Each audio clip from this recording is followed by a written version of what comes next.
আজকে খুবই সুন্দর একটা সকাল উপভোগ করলাম। আসসালামু আলাইকুম, সবাই কেমন আছেন? আশা করি সবাই ভালো আছেন, আমিও ভালো আছি। নতুন আরেকটি ভিডিও নিয়ে চলে আসলাম।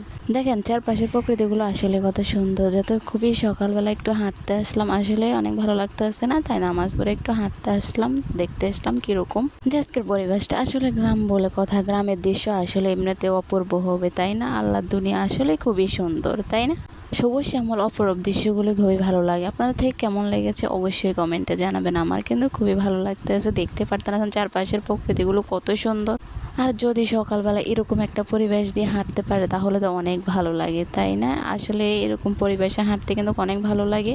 তবে তবে আজকে কিন্তু আরেকটা জায়গা যাওয়ার জন্য বের হয়েছিলাম, তবে আর যাওয়া হয়নি। যত হঠাৎ করে রাস্তার মাঝখানে একটা কল আসলো যে বাড়িতে আসতে হবে, তাহলে না হলে কিন্তু আপনাদেরকে ওই জায়গাটা আমি অবশ্যই দেখাতাম যে আমি কোথায় গেলাম।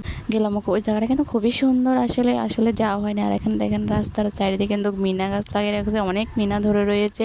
আসলে যারা গ্রামে থাকে তারা কিন্তু ক্ষেতের লাইলে দিয়ে এগুলো লাগিয়ে রাখে। যারা গ্রামে থাকে তারাই আবল কাবল বুঝতে পারবে, টাটকা শাক সবজি সবকিছুই খেতে পারে। আর যারা শহরে থাকে তারা কিন্তু আসলে চাইলেও গ্রামের এমন টাটকা শাক সবজি আসলেই খেতে পারে না। অবশ্যই পারে, কিন্তু পারে না তা কিন্তু না, অবশ্যই কিন্তু রয়েছে খেতের টাটকা। আর তারা দেশে শহরে পায়। আর দেখেন এই তো হাঁটতেছি কিন্তু খুবই চারপাশের প্রকৃতিগুলো। তারপর দেখেন এখানে কিছু একটা আম গাছের দেখলাম। দেখেন প্রায় কিন্তু আবার আম পেকে গেছে, কিন্তু এটার মধ্যে আবার আম গাছে বকুল এসেছে, খুবই সুন্দর লাগছে। আর প্রচুর গরম, দেখতে পারতেন কেমন রোদ উঠে রয়েছে, প্রচুর গরম। আর এখানে দেখেন কিছু পেয়ারা ধরে রয়েছে। তো আমি ধারে একটু ভিডিও করে নিতে আসি। দেন সবুজ শ্যামল দৃশ্যগুলো আসলে কেমন লাগতেছে, খুবই ভালো লাগতেছে আজকের। আর এখানে দেখেন কিরকম খুবই সুন্দর ওয়েদারটা, কিন্তু খুবই ভালো লাগতেছে। এরকম ওয়েদার কিন্তু আমার খুবই ভালো লাগে। আর এখানে দেখেন একটা কবুতর বসে রাখছে, কবুতরটাকে আমি ডাকতে আসি যে আসার জন্য। সে কিন্তু আমাকে দেখে একটু নার্ভাস ফিল করতেছে।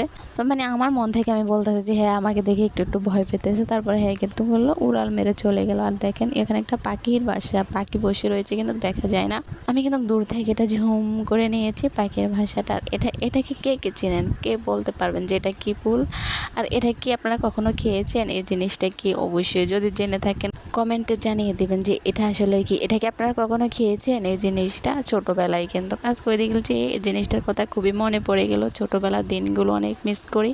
আসলে যে যখন দেখি যে মোত্তা গাছে এটা ফুটে রয়েছে বা এটার সাথে একটা ইয়েও আছে, অনেক ভালো লাগলো যে এটা একটা ফল। আমরা কিন্তু এটা খেতাম। তারপরেই তো বাড়িতে এসে একটু আম্মা কাকে যত দুপুর হয়ে গেছে। এই তো দেখতে পারতেন লঙ্কা দিয়েছি। এই লঙ্কাটা কিন্তু খেতে খুবই মজা লাগে, যাতে এটা তেলে একটু মরিচগুলো টেলে যখন লঙ্কা বানানো হয় খেতে কিন্তু খুবই মজা লাগে, ট্রাই করে দেখতে পারেন। তারপরে এই তো এখানে মরিচ দিয়ে দিলাম, তারপরে একটু লবণ দিয়ে চিনি দিয়ে ভালো করে মেখে খেয়ে ফেলবো।